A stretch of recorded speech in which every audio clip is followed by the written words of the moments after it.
Stewie.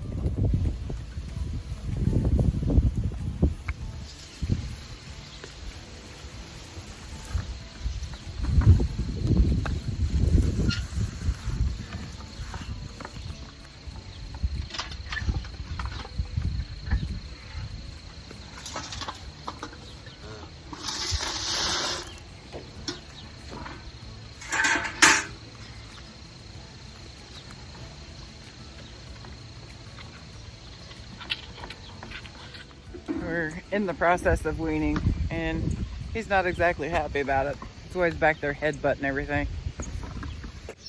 So I got the animals fed and watered, and like usual, I come out on the porch to drink my coffee and read my devotional. It's a really good devotional. If you haven't read it yet, it's a really good one. But today's devotional was fairly short, and I still have some coffee left, so I figured I would sit here and hang out with you all. So I know some people are probably wondering about the cow that we have. Obviously, and from the intro, you've seen the cow. He is an Angus. Right now he's a bull, but he's soon to be a steer. And how I got him is pretty amazing. I get a phone call from my brother, and he said that he has a surprise for me and was going to be bringing it out.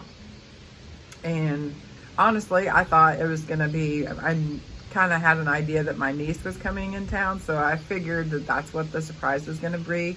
My niece is in the Navy, so we don't get to see her a whole lot, and so I honestly figured that that's what my present was going to be.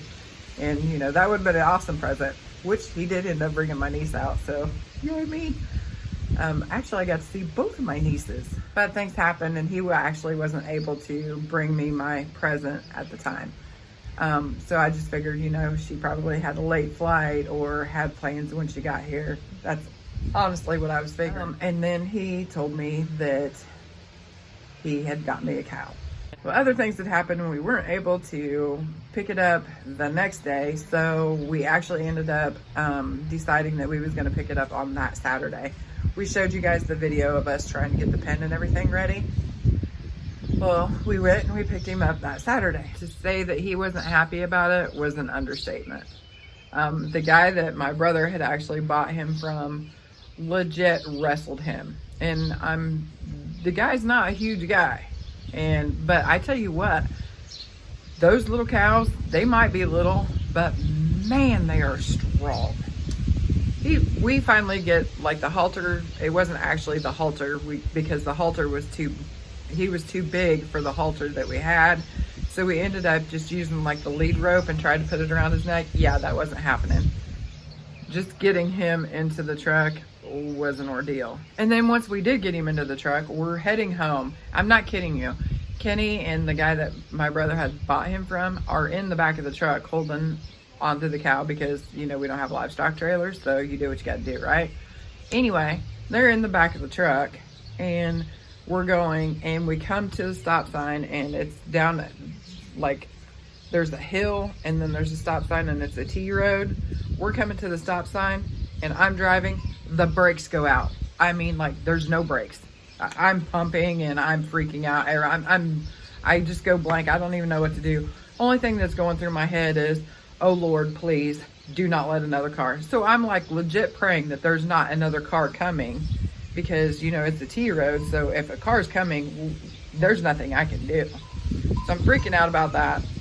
Start praying that there's not another car coming. And then I'm thinking about these two guys in the back thinking, oh my gosh, I'm going to fling them out, you know, so I do the best that I can because, I mean, I would say we're probably going 40, 45 miles an hour, or it felt like it. I mean, it actually felt like we was going about 80 because I was flipping out. But absolutely no brakes. We get to the stop sign, and all that I can do is let it go out and just pull it around. Don't end up throwing anybody out.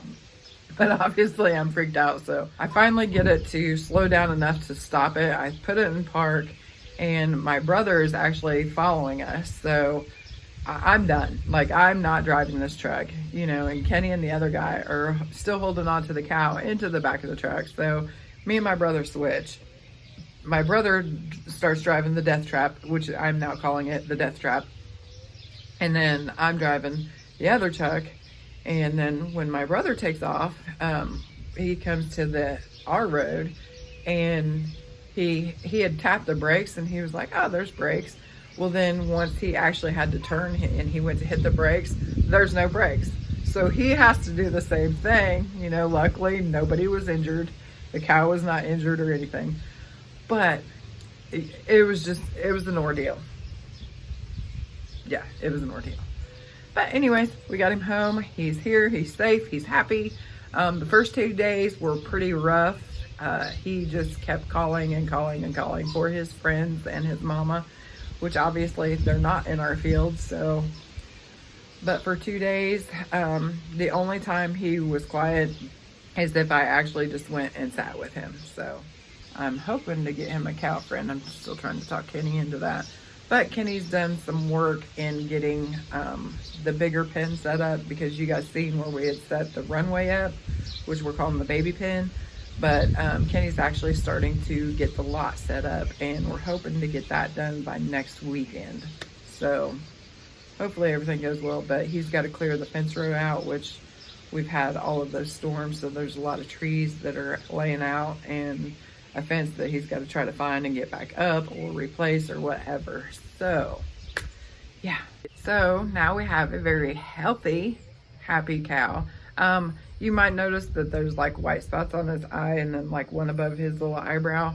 From what I'm reading, I'm finding out that that's ringworm, and eventually it will go away. But other than that, he's completely healthy. It's not life-threatening or anything like that. So we're just being careful with that and treating that the best that we can. But yeah, Stu's here, and he's going to be here for, I think it's 16 to 18 months before they can go into freezer camp. So he will be here on the homestead for a good while.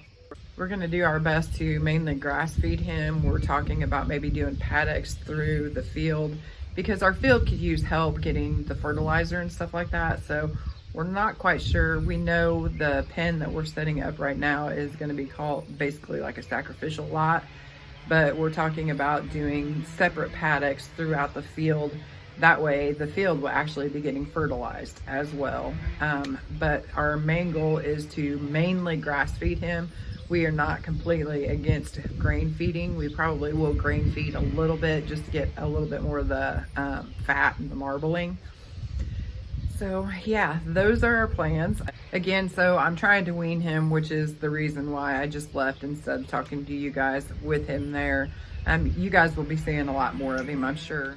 But for now, my concentration is on trying to get him weaned, and he's not very happy about it. So the best thing that I can do is feed him and then walk away, because once I walk away, he will actually start eating on the hay. So yeah, here we are. We've got beef on foot on the homestead. So we are definitely very excited about that. It's awesome when you get to see your plans come together, and that's what it is for us. We've been planning for this day, and we are excited to finally be here.